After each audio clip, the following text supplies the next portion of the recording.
Hey guys, welcome back to the Animator Guild podcast, where we talk about the creative process, respond to audience questions, and explore big ideas which cannot fit into ordinary YouTube videos. This episode will appeal particularly to animators who have ambitious plans to make a large animation project like a film or a web series. Christopher Wade is an independent animation producer. I first met Christopher when he took one of my workshops. This is when I first learned about his ongoing animation project, The Will of Monsters. I will link the teaser trailer in the description for you to watch. This massive work in progress animatic is currently 45 minutes in length. That's about 10 times longer than any single animated project I have made. So for this conversation, I wanted to focus on the habits, mindsets, and activities Christopher uses to persist as an independent producer with a big project. Since our time in the workshops, he has become a good friend and a well-known figure in the Animator Guild community. So please enjoy my conversation with Christopher Wade. Chris, thank you so much for coming onto the podcast today. Been really excited to record this episode with you.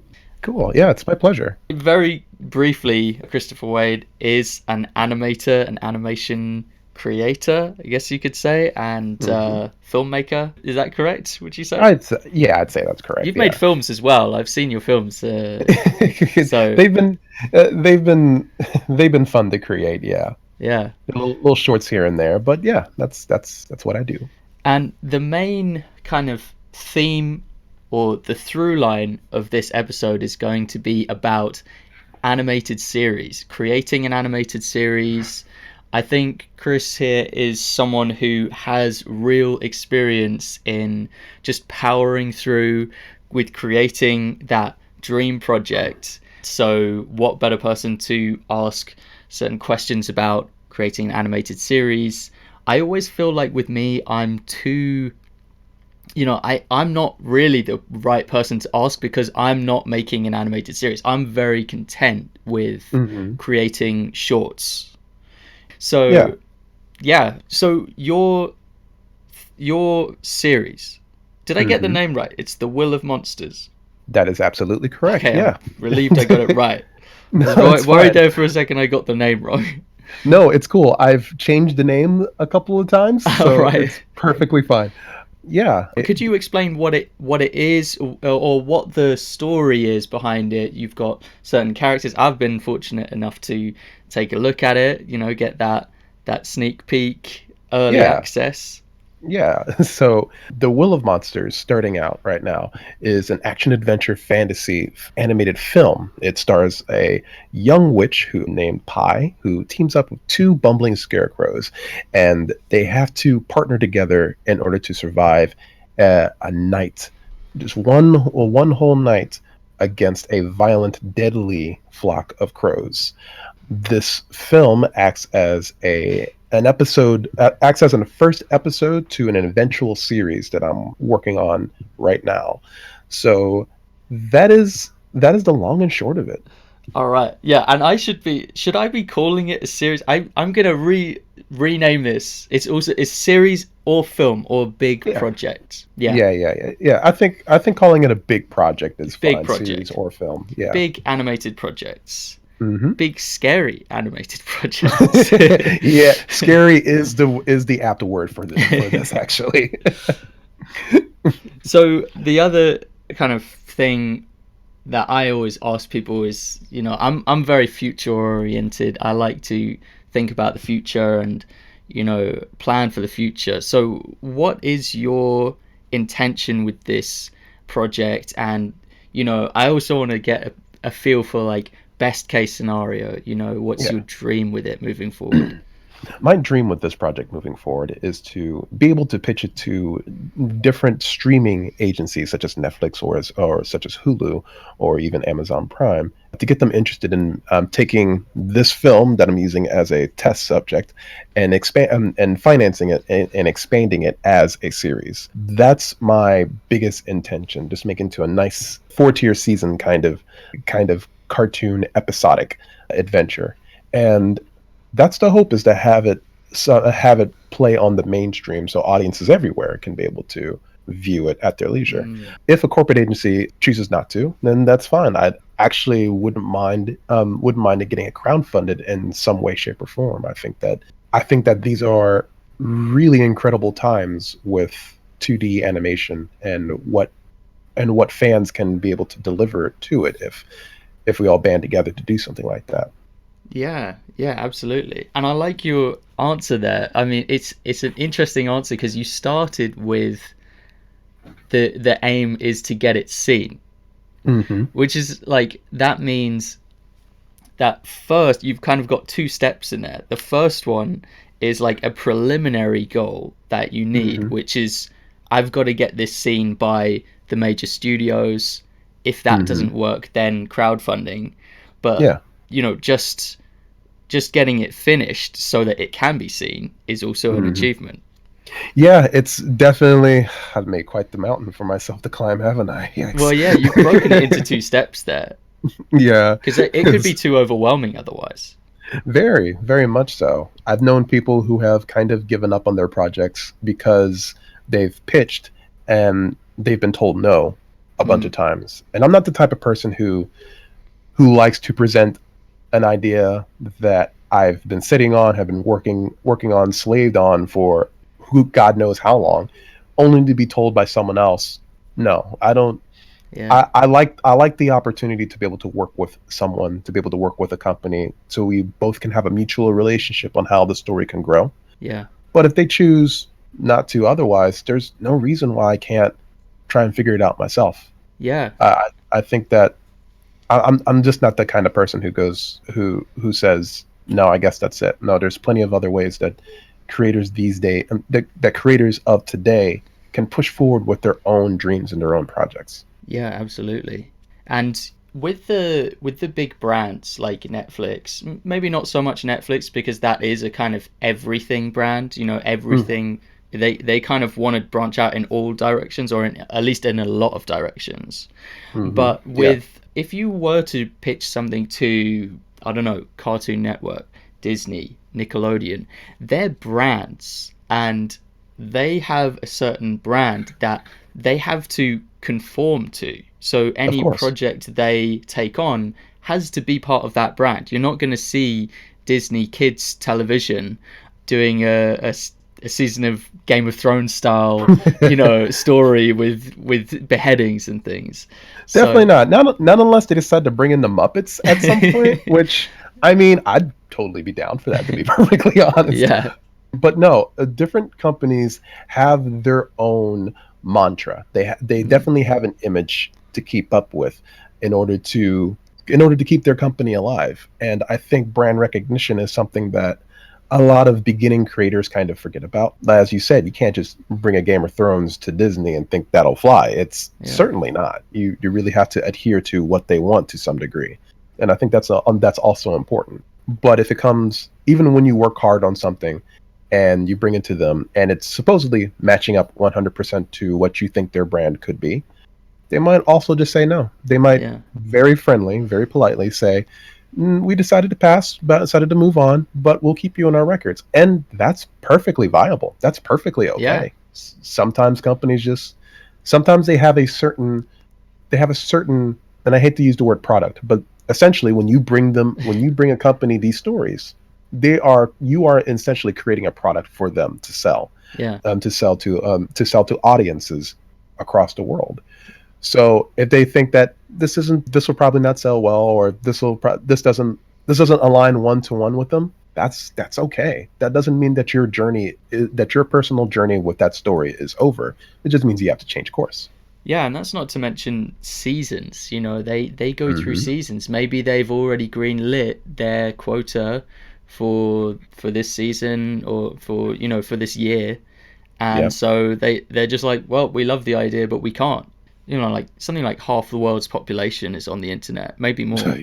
Yeah. So whatever your thing is, like your niche, you're gonna find an audience. The audience can find you. Yeah, that's definitely true. You have to find a way to, number one, make your story look sophisticated or look Mm, professional enough for your audience to vibe with. And sometimes that's slow going. Sometimes it happens at the drop of a hat. But it rarely happens at the drop of a hat. I've rarely seen it happen that way. I usually see successes snowball. They'll mm, gain traction, and it'll take years for it to happen. But when it finally hits, it's such a good feeling seeing that creator was mm. working on for so long just explode and just be the talk of the town. It's a good time for animation, I think, Yeah. especially The indie ironic stuff. thing about that is that, sometimes people can see that snowball effect. They see it right at the end of that snowball. So they're Yep. like, oh, this guy's had overnight success. Oh, it's so unfair. Just because they Yeah. didn't see all the grinding, the years of grinding they did beforehand to perfect their craft and, trial Hmm. and error and all of that. You talked about appealing to a certain audience. Do you have like a strong vision in mind, like a strong picture of who that audience is, or is it more vague? Or is it like I'm trying to appeal to me, like people who are like me in some way? My target audience would be boys and girls under the age of 15. I guess that's my tier one audience. I first want to be able to make this as accessible as possible to younger audiences. But I do keep in mind that I'm still a fan of animation. I like watching a cartoon, even if I'm not the target age range, and I love being surprised by what I see. There's a lot of Mm, amazing things that are being done or that are being created by people my age. I'm 30, and there are people who are in the industry who have made stuff and legit say, I made this thing because I wanted to make it for me when I was 15. And I think that's so rad. They still made it for other people, for other audiences, because why else would you get into animation except mm. for other people to view it? But there is I do like that very personal feel of saying, I made this so I can speak to the kid in me. Does that make sense? Yeah, yeah. I mean, with that, you are kind of making it for yourself, but yourself in the past tense. So Yeah. that's a way to do it. I think I would struggle a lot to make animation for a vastly different audience. Hmm. That being Yeah. said, I have done commissions where the target audience for that is just your client. You've got to make it to wow the client, and that's the only Hmm. person that really matters in the commission because they're paying they're Yeah. paying for it, Yeah, so that's absolutely right. I guess I have done that. The companies talk about target audiences like, kids under the age of 9 or adult males who are in college or something. They usually speak about that because when it comes to the commercial breaks, their advertising revolves around those target audiences. Yeah, If you're a guy watching Family Guy or something else, something of that nature, then you're going to be seeing a lot of ads geared towards adult males on their spare time. It might seem vague, but those specific ads are very, very targeted to some mm, degree. So companies keep that in mind. It is very important that companies also understand that when they are showcasing these cartoons, they understand that the audiences are also their clients. And that above them, above the audience who are watching the shows, are the people paying for the commercials. And that yeah. means a lot. That means a lot to them, and I'm not going to say that that's every company's philosophy, but it is important to keep in mind. Yeah, it's like an ecosystem. The Hmm. ecosystem is healthy when every part of it is working, every part of it is benefiting. And I mean, people don't like the idea of being sold to, they don't like the idea of ads. But at the end of the day, especially in television and on YouTube, on internet streaming, what it comes down to, the way it all works is people using the ads, like seeing the ads and then buying a product. And Hmm. that's what fuels the whole thing. That's exactly right. Yeah. Not enough animators seem to have that kind of view when they can step back and see that the bigger picture of how this ecosystem works. They're thinking why does the algorithm hate my videos, or why won't Netflix greenlight my show? Wow, wow, wow. You know? I mean, it's a very human it's a very human sort of feeling, and it does kind of feel like whining and crying at the same time. I can't tell you how many beginning animators I see on social media who they may know a thing or two and they got some chops, and they'll say very loudly in one shape or form to other professionals, just wait until I create my idea. I'll change the industry or whatnot. And Yeah. that's a bold statement because it presupposes that no one else in the industry is trying to do the same thing. There are a lot of things within the animation industry that people are actively looking to change right now. Yeah. There's always an ongoing debate about how mainstream audiences, people who love Game of Thrones, people who are into football and sports, people who are basically into Marvel movies but nothing else, these are the sorts of people that animators have to try and appeal to, because the mainstream audiences always presuppose that animation is a kid's art form. Mm. And there are creators out there right now, better than I am, who have gone through shows, who are very active in industry right now, who are trying their damnedest to let audiences know that animation isn't just for kids. It's not even. Brad Bird says this a lot, but and I know this quote has been thrown I know. around I a think I lot. know the quote you're gonna say, Yeah, because I yeah, and love it too. I know people are sick of it, but animation isn't a genre. It's not. Yeah. It is a tool. It is a tool of filmmaking. It I is a think he different like way. threatened with violence the next person to call it a Oh, genre or oh something. God, yeah.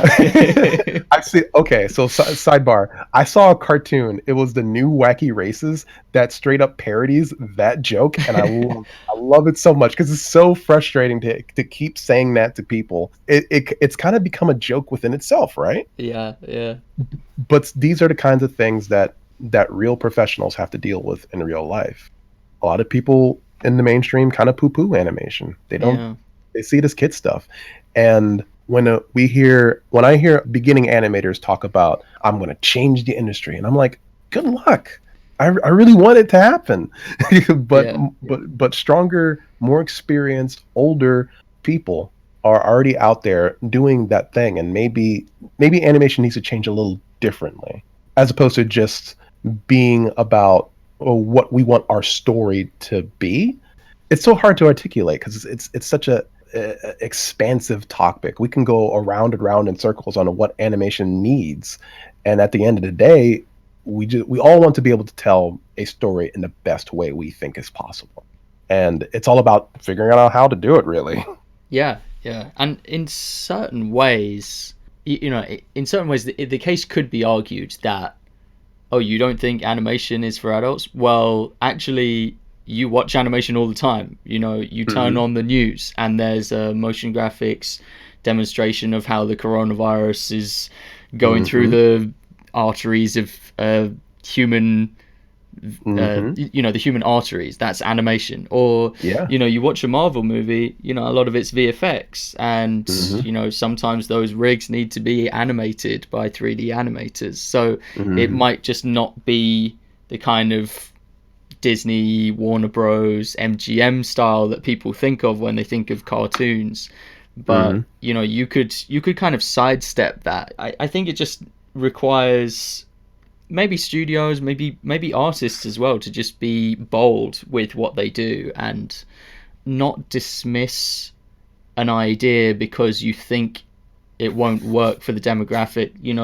I think adults, they don't have any problems with watching animation. That hmm it's a trend really that has happened where it's moved towards 3D, and then with that 3D movement there's also been this technology shift where they think that higher resolution equals better with It's going to animation. change. It's going to change again. People are already talking Yeah. about 8K resolution, and I'm Oh, like, I just got used to doing 4K in all my projects. Please yeah, give it's me. like high frame rate. These high frame rate videos, they run at a rate that's faster than the human eye.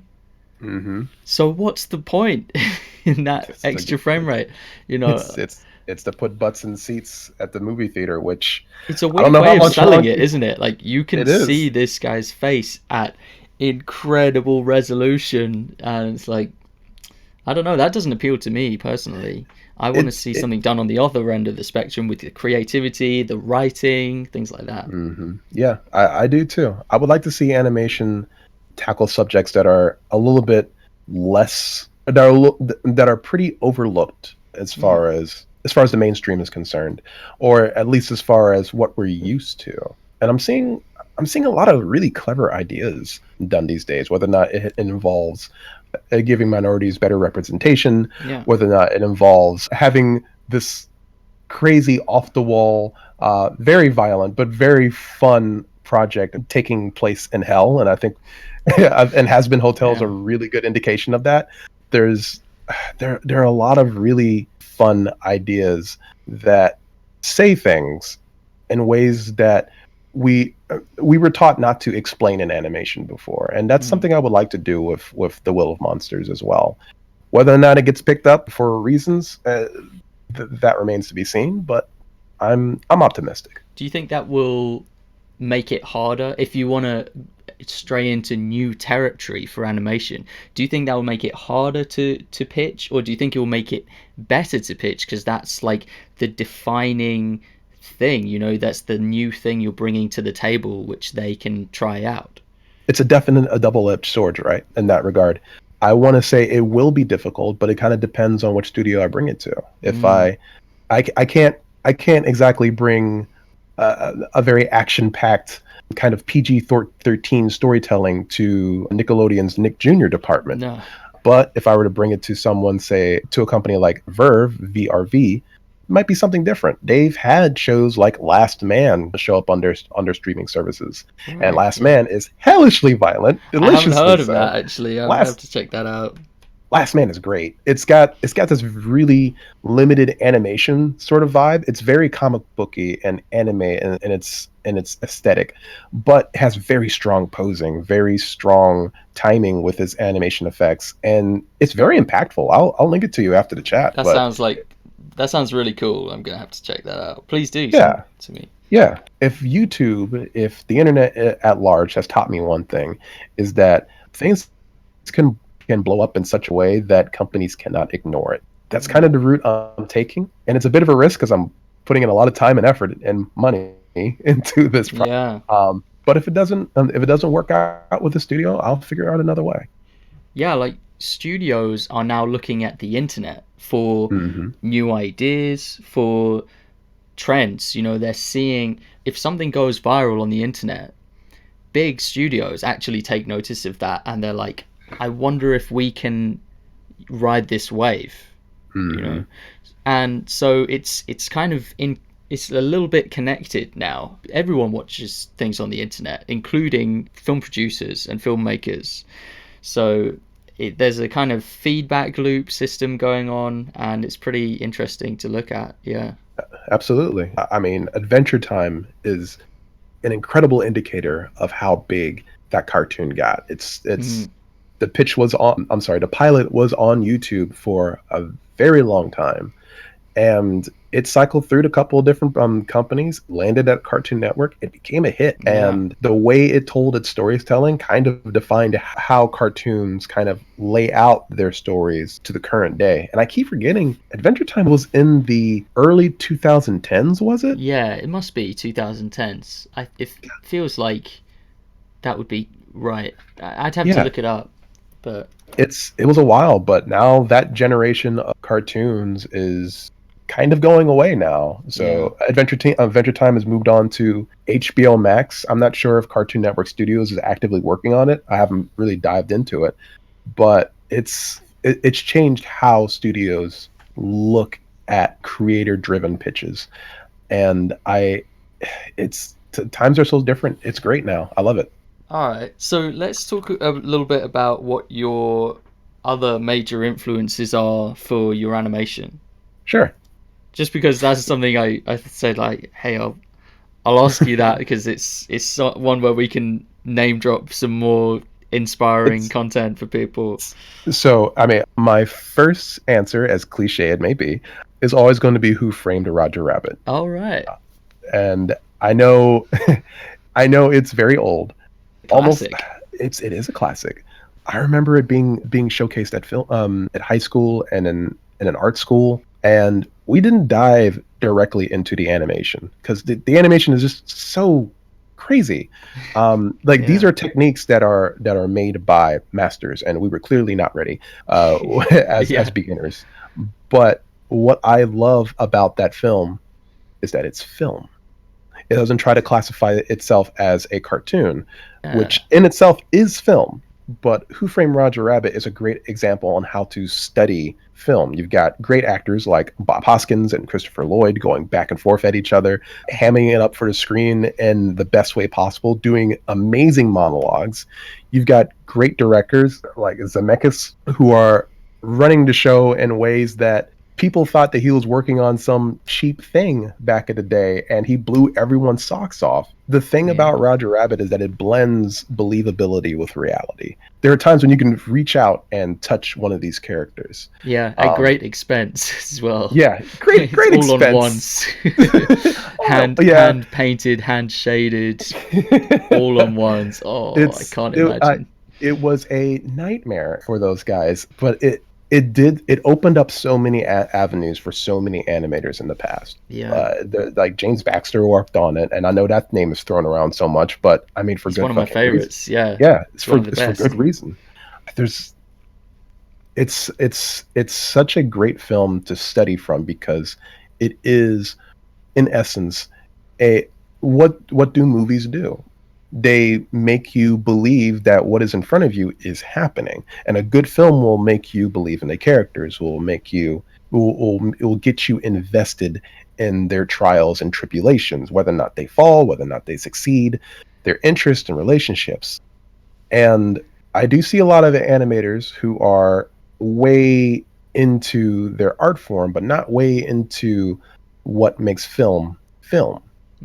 And there's a specific language and there's a specific there's a specific art to that, and it's hard to master. And I am no master by any means. I'm not saying that I've gotten all figured out, because oh boy, I'm still learning. Yeah, we all are, I think.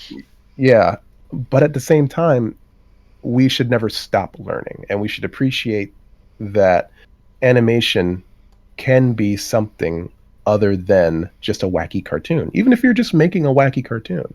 When I went to Lightbox Expo last year with my wife, we met a former storyboard artist at Pixar. His name escapes me at the moment. I believe his last film was Ratatouille, but he gave us a very in-depth lesson on camera work and storyboarding, and he didn't do it in the sense of trying to get the strongest pose, or trying to work in the ones or twos or threes or fours. He was working compositionally, meaning he was framing the camera just right, asking us questions like, where is the point of focus in this shot? Or like, how does this shot make you feel? Yeah, that's one I like to ask. Yeah, things like that. And things that we've talked about during my sessions with you, like being able to tell what's going on clearly, or how do you amp up the scale of a shot. These are things that you think about when you're making film, and not necessarily when you're making a cartoon. These things go play. It's a filmmaker's craft, really, isn't it?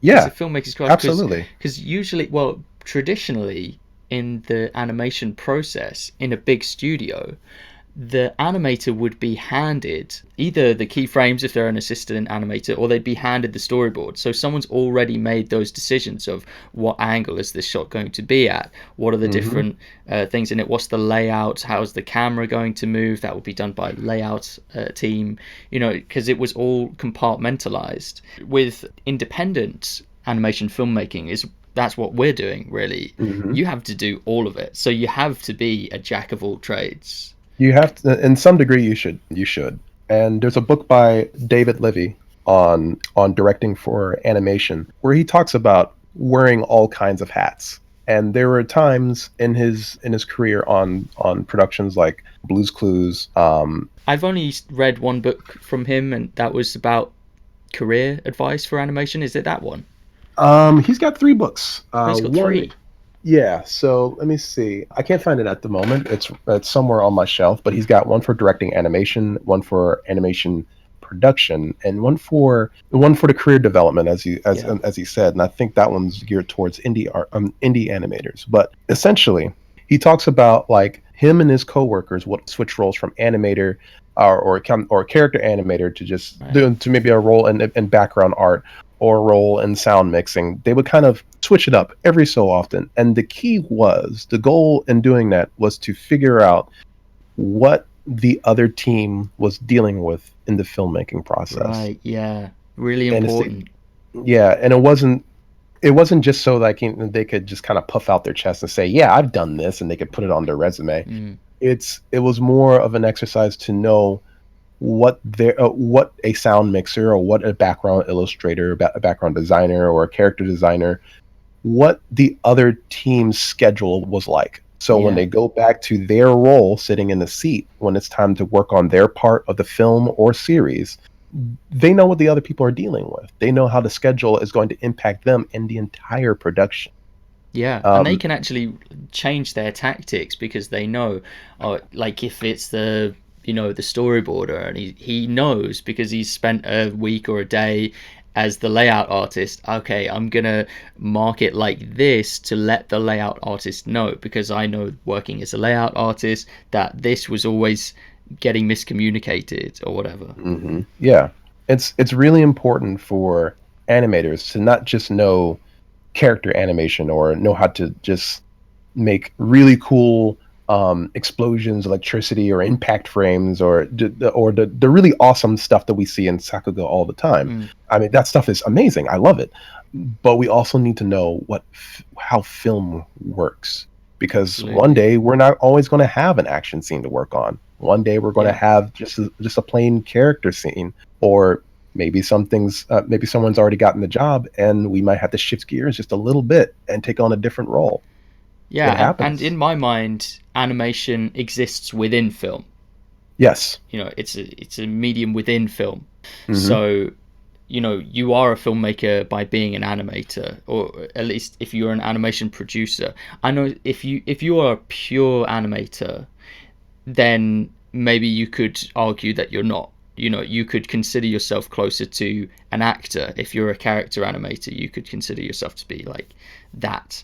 But that's pretty rare nowadays, especially internet-based animation. You're Hmm. probably not going to be a pure animator. You're going to have to decide what the composition is for your shot and things like that.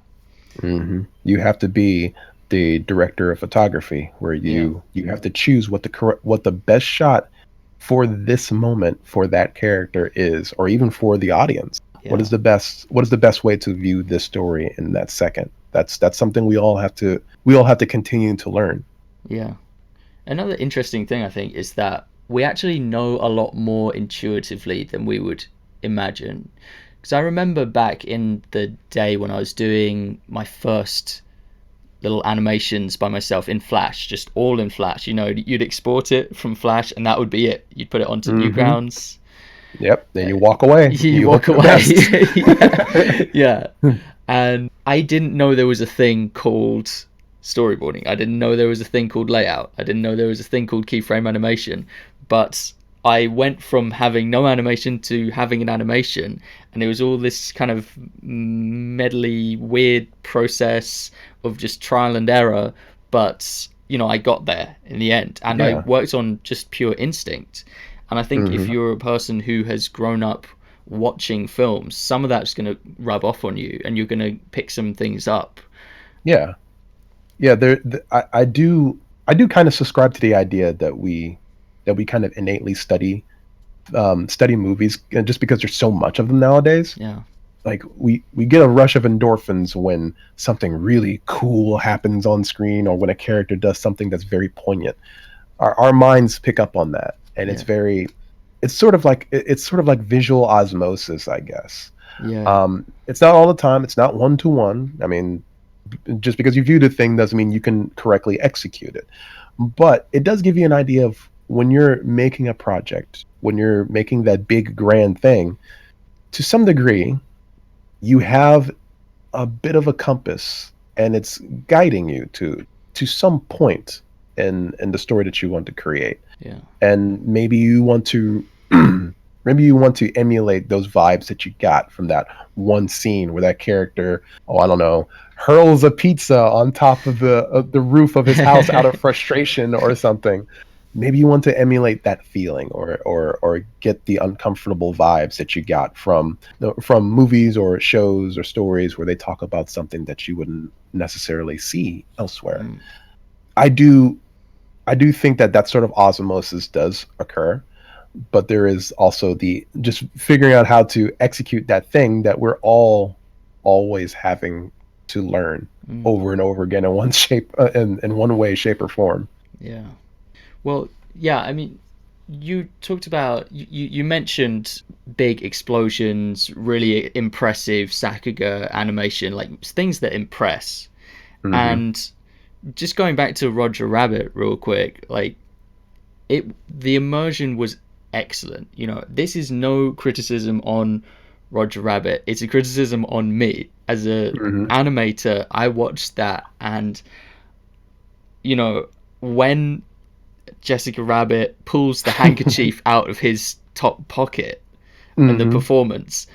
Unfortunately, I was not in the moment in the story. I was thinking, how the hell did they do that? Where's the Yeah. invisible string? you know, so that can't be a criticism on them. That's purely on me, a problem that I had. But it did take me out of it just because I wanted to know how it was done, and that's made me think a little bit about, as a filmmaker, do I want to make things that are just impressive, or do I want to tell a story and Hmm. to convey ideas, like important ideas and messages? And I think that's like a sign of maturity when a Yeah. filmmaker goes from really impressive visuals, Hmm. striving for that's the end goal, of Hmm. like advanced impressive visuals. Sakuga basically goes from that to, actually, you know what, not every scene should be off the wall crazy animation. Some Hmm. scenes should not be crazy animation. They should be quite reserved. They should be pretty straightforward, Yeah. because all you need to do here is get across this piece of information so that the story is conveyed. Yeah, that's absolutely correct. I mean, it all can't be fast-paced fight scenes. Sometimes you got to have moments where the characters are just sitting down and kind of trying to reason with one another, Mm. or trying to figure out their next path. Because at the end of the day, it is a story, Yeah. and there has to be a resolution, or there has to be something learned. There has to be growth. Yeah, well, I've seen stories which don't have that, Mm, and that's true. I've they're seen those not too. Yeah. satisfying. Usually they don't have that satisfying thing. Or you might say, wow, that was some cool animation, and then you forget about it the next day. Yeah, I've sat through those as well. Yeah. I think that's where we need to really think about what we want as far as what our stories are going to be. Do we want gigantic spectacle, or do we want to tell a story between the main people, not just characters? Do we want to tell a story involving people and the struggles that they go through? And do we want, when it ends, do we want to leave the audience with a memory and not just, oh, that was neat, and then click off to the Yeah, next thing? they'll Um, they'll remember how you made them feel more than yeah, anything. definitely. I think that's where I want to be. I'm not sure if I'm there yet, but that's with this project that I'm working on now. That's what I'm building. That's what I'm trying to get to. Whether or not it does make that impact on the audience, I won't know until it actually comes out. You got to do a test audience, man. Get a That's what little the test animatic. audience together. Yeah. That's what the animatic was for. Oh, true, true, true. Yes, yeah. That's the Pixar way. To my knowledge, they do that for every film. Hmm. Before the film is done, they get in a bunch of random test audiences and ask them how they feel about the film, and Yeah. it must work because, well, it must work sometimes at least, because you know the ending of Monsters Inc., like one Completely of my different. favorite movie endings of all time.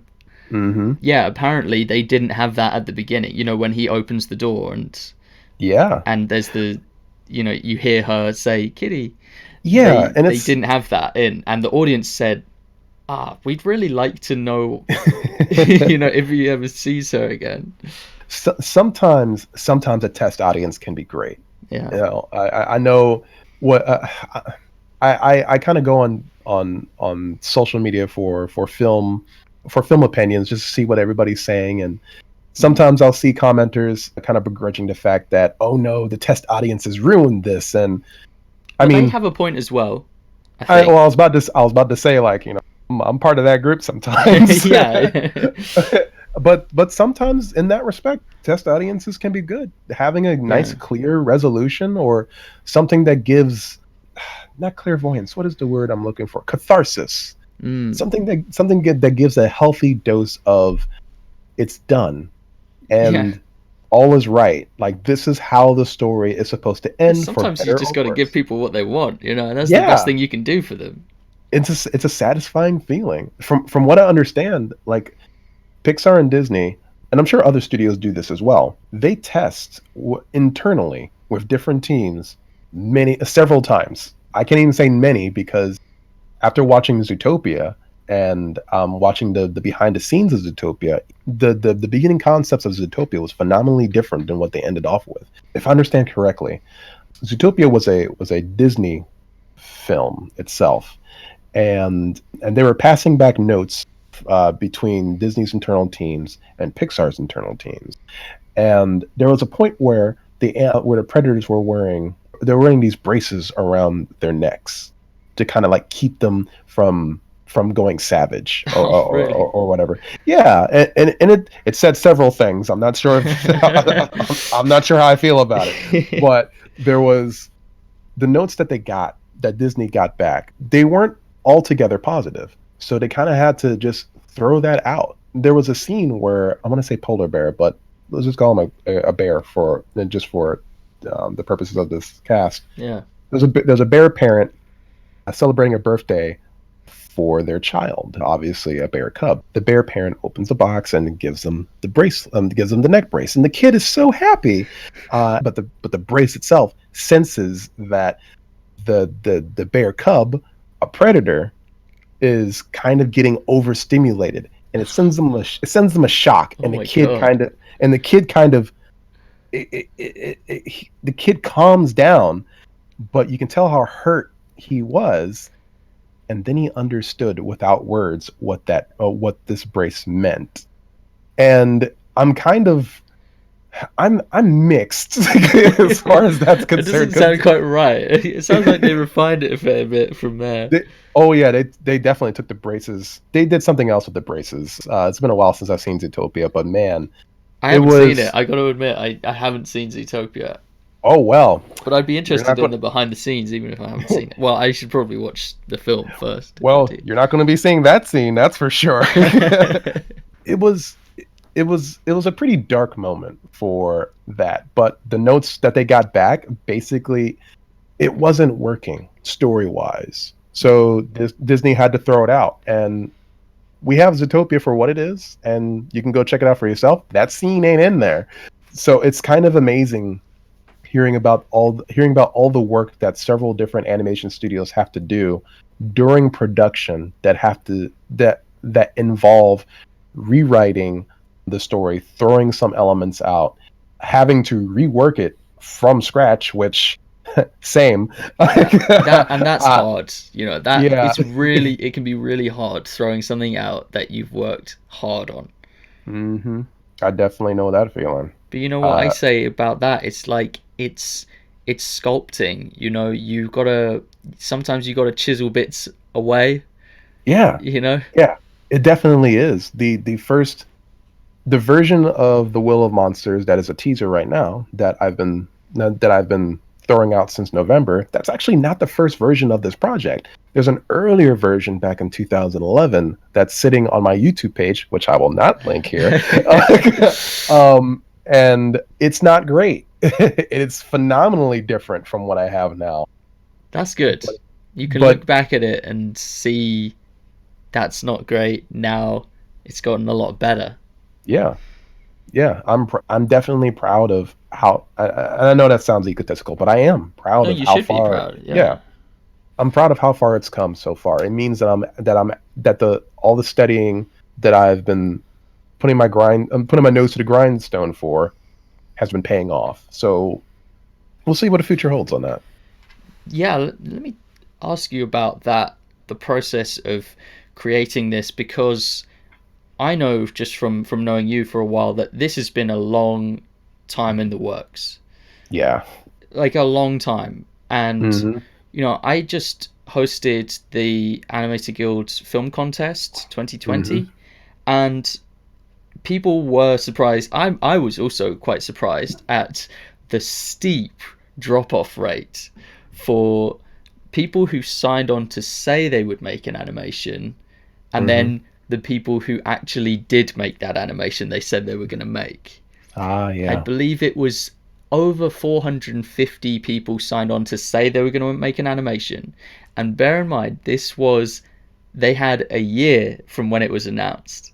Oof. Some people signed on, fair enough, some people signed on 6 months in, 3 months, even 3 months to go, but still, back in the day, I would make 1 minute shorts in the space of a month.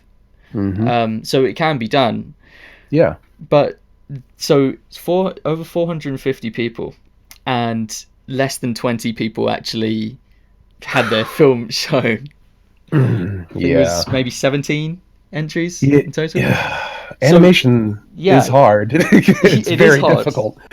But you're doing a particularly big project. It's ambitious, and there's no one really besides the test audiences. I mean, I try and be as supportive as I can when seeing Hmm. the animation, but at the same Hmm. time, it's like not many people are seeing it. Yeah. If it's a work in progress, Hmm. it's not going to be seen that much. So what do you do for motivation, because you don't have I, that de- I def external drive. yeah, I definitely don't. I'm still working on trying to grow the audience for this thing. Mm. I think it's an amazing project, and I think once it's done, a lot more people will start to love it. But it is tough going, considering that I don't work on this full time. My full time job is working as a photographer slash graphic artist at a Fortune 500 company. I work on a military base, which is far and away removed from animation as a whole. If I'm working anything even resembling the animation industry, it's usually with a third party studio, just doing freelance stuff on my spare time. Right. But the motivations, to answer your question, they don't come from without, they come from within. And it's because I like to think of it because I'm working in an area at a job that is not about the thing that I love.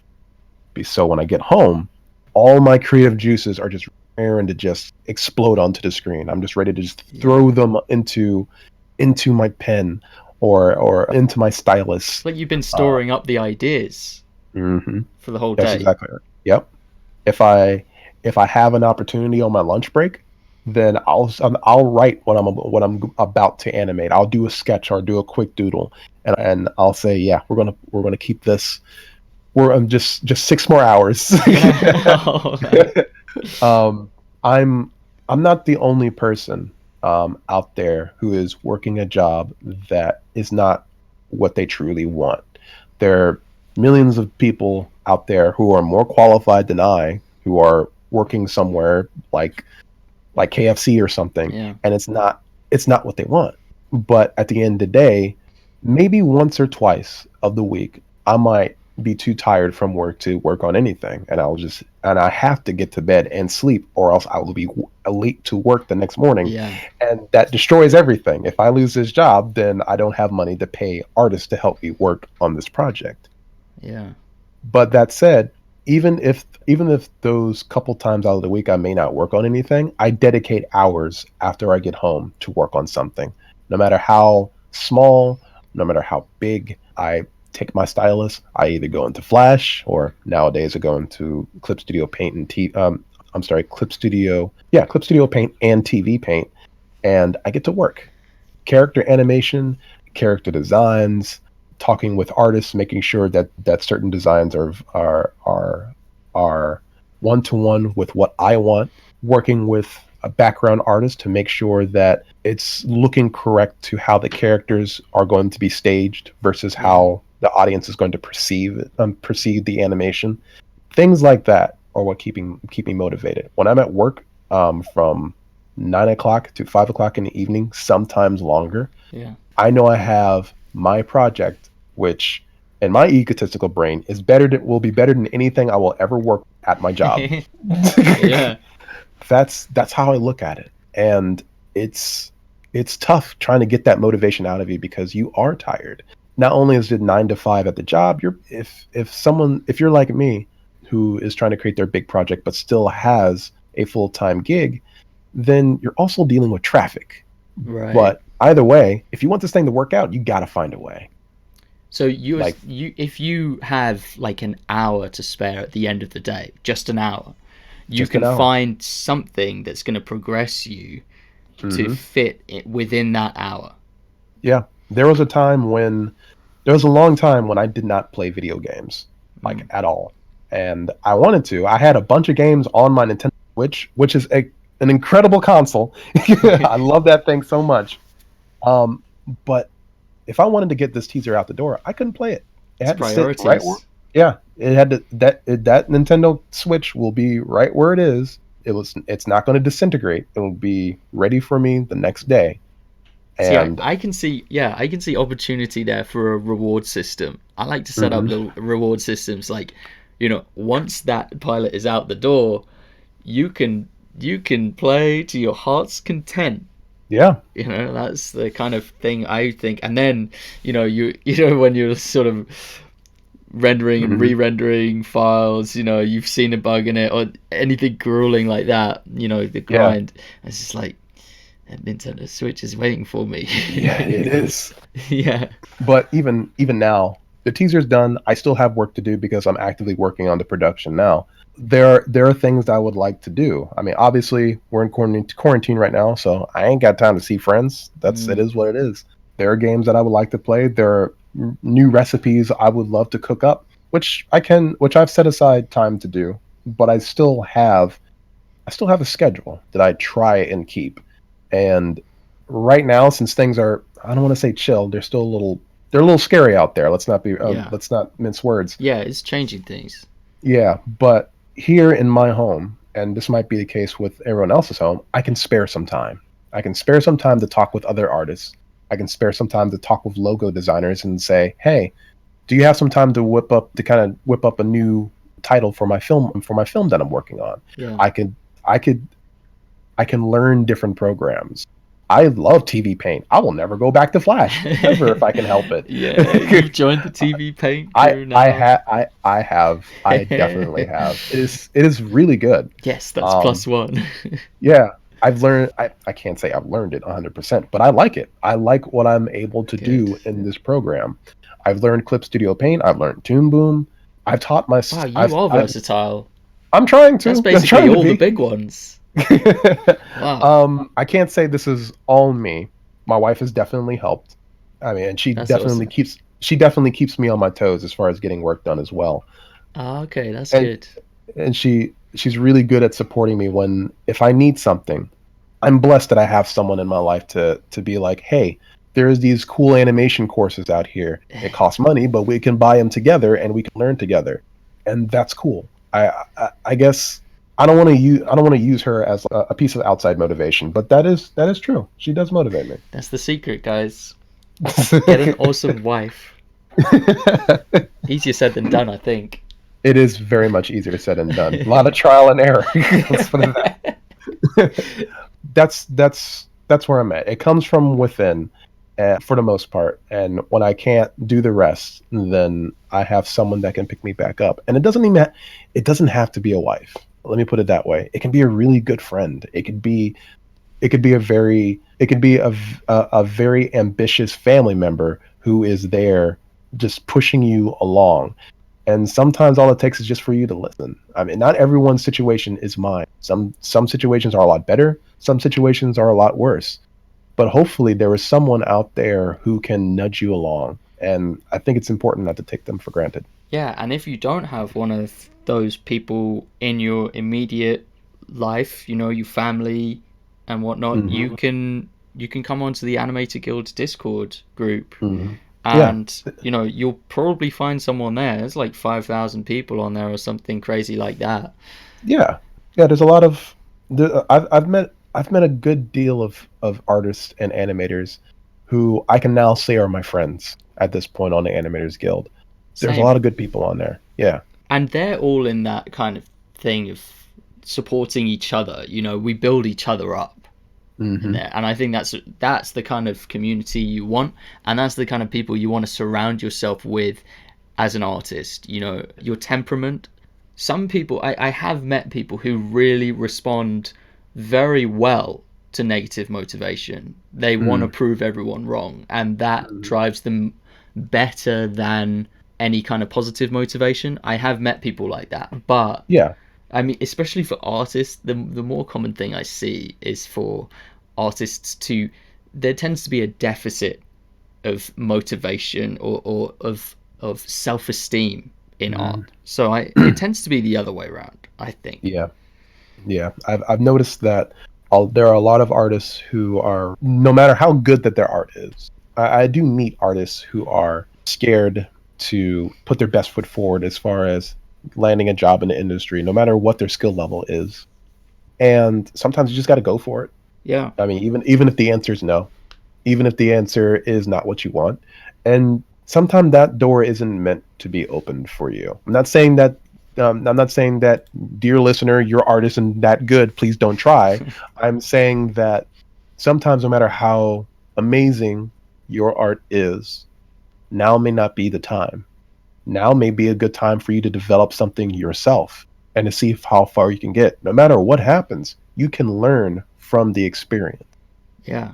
Or to take care of business, like with you, you Yeah. go to work, you know that's business time, Hmm. That's and priority number one. yeah, you prioritize that, and that's what's needed, and sometimes that's the case. You gotta drive Uber or something, and you gotta recognize that in a way that is a part of the process, because it's a life thing as well. You've got to arrange your life in a way that allows you to do it, and not everyone's going to be able to dedicate all of their time to it. I mean, I'm in quite a fortunate situation where I've managed to actually squeeze quite a lot of time in the day towards creative projects, but Hmm. it's not practical for everyone to do that. So you just got to go at your own pace, and that pace can be quite slow at times, I think. Hmm. Yeah, it's important for us to figure out what's best for ourselves and what's best practically as well. I do see a lot of artists, either on Facebook or on Twitter, who get into the habit of kind of hiding behind their drawings and not being social, Hmm. or going the other way around, social but not doing any drawings. Right, yeah. They're quick to argue, but they're not quick to pick up the pencil.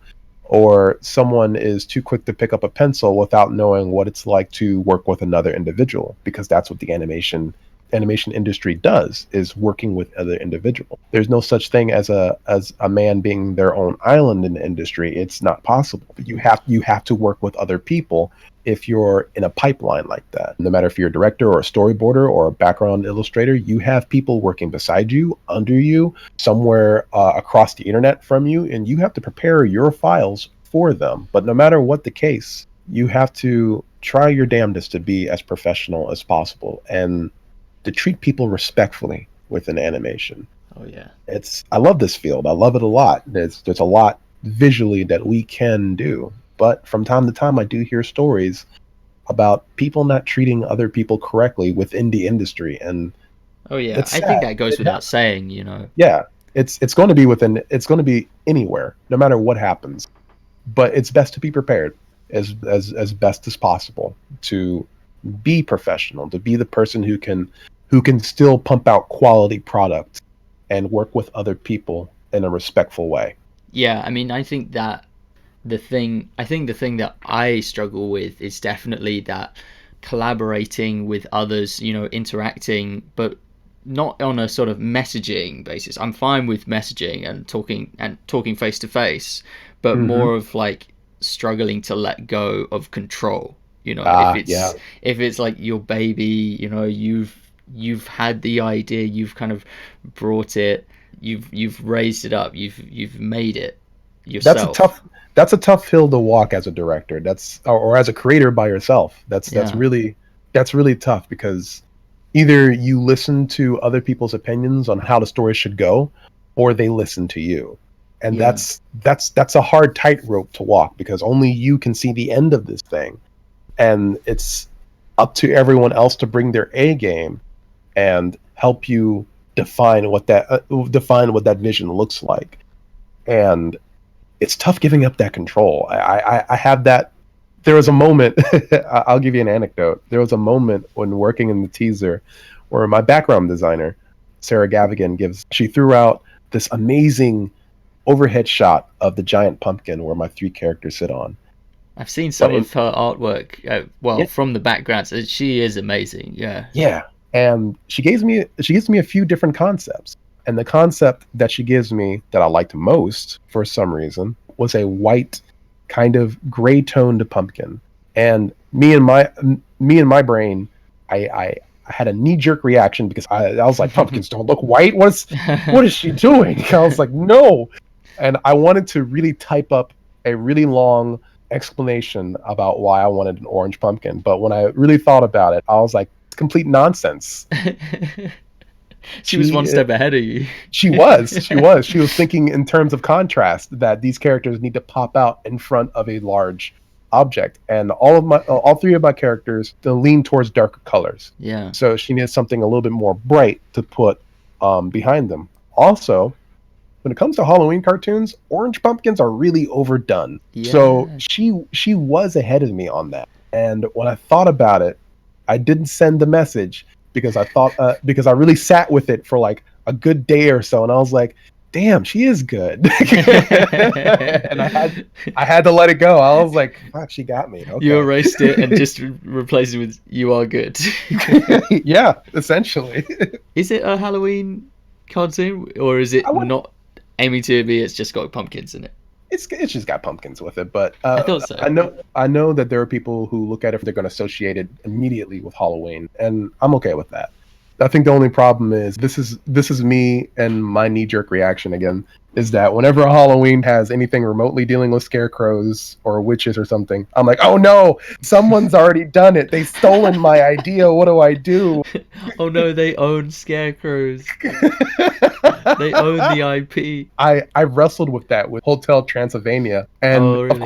of course they didn't steal my idea, but I was really scared, because I was like, I don't know, now I can't work on this project because it's going to be a big hit and it's going to be 1-to-1 and people are going to think they're the same thing, and it's totally different. I had nothing to worry about. I was just freaking out over just weird confidence in my own project, and I've learned to live with it. Like there's always going to be projects that kind of rhyme, maybe even hum the same tune as your own story, but that doesn't mean they're the same. There's something inherently different that you as a creator can bring to the table to your own project. It's just a matter of what that thing is. Yeah, it's like Star Wars and Harry Potter have the same structure at their core, or Lord of the Rings, etc. They've got that same structure, and that's more like just good practice a lot of the time. Mm-hmm.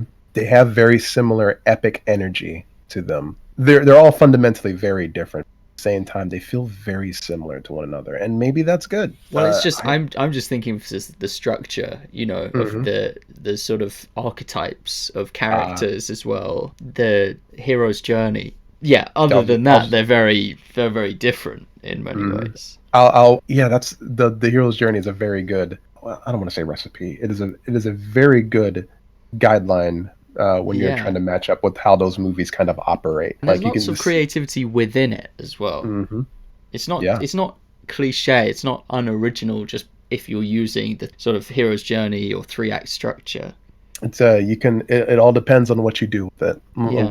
What unique perspective that you've taken from your experience, either in life or in film or in story, what you can bring to this thing that you're working on. Yeah, speaking of which, have you given a lot of thought to this concept of idea theft? Because I have Ah. met a fair few people who have been unwilling to share their idea with me. Like I've even had it where they've been like, "We'd like to hire you on this project. We can't tell you Hmm. what the project is, but Hmm. we'd like to hire you on it." She's Okay. like, "Why can't you tell me?" Because Well, they're afraid. because someone might steal the idea. The idea might get out. It's like, well, I can't really help you that much if you won't tell me the idea, you know. So, That is something to kind of worry about.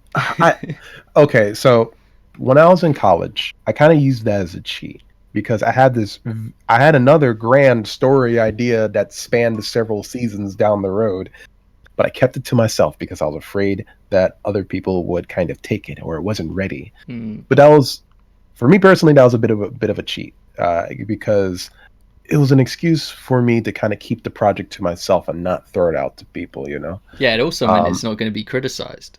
from what I understand of agencies today, or just how the internet works, or how creators work, I have not run into that problem. Not realistically. I have never run into someone saying, "Oh, these Scarecrow characters, Jump and Pam, they're all mine now." I've never had to run into that issue. Neither have I.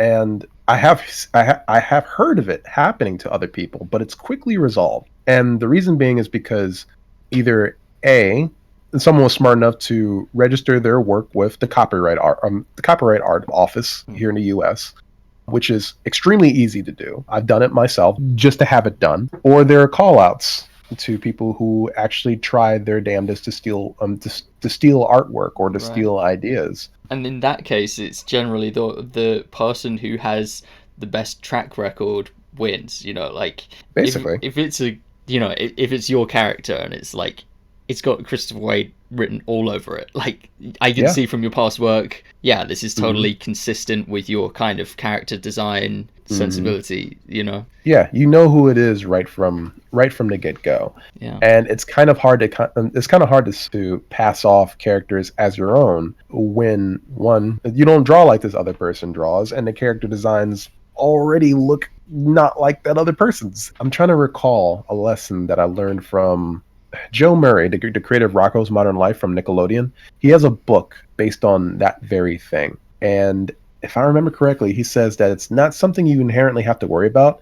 You don't really need a lawyer for this kind of thing either. Unless it gets really bad, like a creator just steals your project, runs off to another company, and then gets it sold. You really don't need a lawyer for this sort of thing. It generally doesn't happen that often. I would say it's a rarity for that thing to happen. yeah. And It's rare. company It's rare, but you do hear those horror stories very rarely. Yeah, when it comes to like Cartoon Network and Nickelodeon, they pay an exorbitant amount for an idea to get made, Yeah.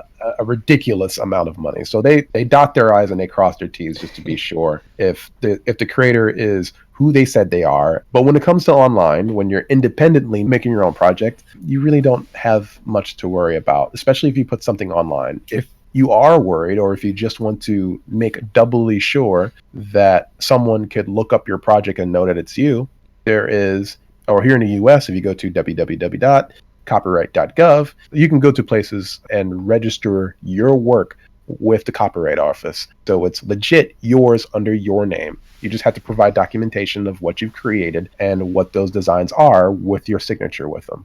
Yeah, that's. I mean, if it's something you're worried about, that's a great idea. I think. For me, Mm. I don't have that kind of big concept thing, but if I did, I probably would do it just for peace of mind. One of the other reasons why it's so rare is because the idea is only part of it, and the execution it counts for so much. You know, Yeah. Like, the execution is where all the work is done. In fact, the idea is usually quite short compared to, it's like, you get the cool idea. Great, that's currently worth nothing. You now have to storyboard it. Yeah. You have to start it and get it done and continue working on it. It's kind of hard to copyright the idea when you don't have anything down to kind of back it up with. Yeah. So someone can write down, I'm going to create a film or something. It's going to be called this title that I stole from my friend. Well, okay, stealing the name and title does suck, but if you're still in the beginning stages, at the very least, you can come up with a new name. There are ways to get around it, and hopefully people don't have a toxic individual in their purview or in their life that are that uncreative that they're willing to steal someone else's project. And it's so hard to make money off of animation as a creator that it's like, what, you might as well be playing the lottery, my friend. Just do that first. I think, because you've been so generous with your time here, I really enjoyed this podcast. Would you be interested in doing like a part 2 at some point? Sure, I'd love to. Oh, awesome. Okay. Yeah, that works for me. And we'll do a part 2. And okay. Is there anything else you want to say beforehand? Sure. I was about to say if anyone wants to find me, they can. I'm pretty active on Twitter at It's Me, Chris Wade on Twitter. You can also find me here on Discord as Christopher Wade, #8631. Feel free to shoot me a message if you have any questions about animation, or you can, if you want to have them read on the podcast, Howard can just field them to me. Yeah, all right. Yeah, I've actually got a huge stash of questions that people have sent to me, and I think next time around, like during our part 2, when we do that, I'll actually bring some of them up so that you can help me answer some of these questions that the audience has.